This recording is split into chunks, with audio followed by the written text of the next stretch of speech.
1946 model വില്ലീസിൻ്റെ CJ2A എന്ന് പറയുന്ന മോഡലാണ്. ഇതിൻ്റെ പ്രത്യേകത എന്ന് വെച്ച് കഴിഞ്ഞാൽ ഇതിൻ്റെ ബോണറ്റ് ഹൈറ്റ് കുറവാണ്. നമ്മുടെ സാധാരണ ജീപ്പിനെക്കാട്ടിലും ബോണറ്റിന് അല്പം ഹൈറ്റ് കുറവാണ്. അപ്പം അതിനനുസരിച്ച് തന്നെ ഇതിൻ്റെ ഫ്രണ്ടിലെ ഗ്രില്ല് അതിൻ്റെ ഹെഡ്ലൈറ്റ് എല്ലാം മാറ്റമുണ്ട്. പിന്നെ ഒരു ഡാർക്ക് ബ്രൗൺ ആർമി ഷെയ്ഡ്, അത് മാറ്റ് ഷെയ്ഡിലാണ് ഇതിൻ്റെ പെയിൻറ്റ് നമ്മൾ കൊടുത്തിട്ടുള്ളത്.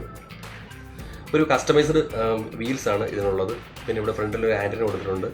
പിന്നെ സ്പെയർ വീല് ഇതിൻ്റെ ഈ സൈഡിലായിട്ടാണ് കൊടുത്തിട്ടുള്ളത്. ഇതൊരു കസ്റ്റമൈസ്ഡ് റോഡർ വർക്കാണ് നമുക്ക് വന്നിട്ടുള്ളത്.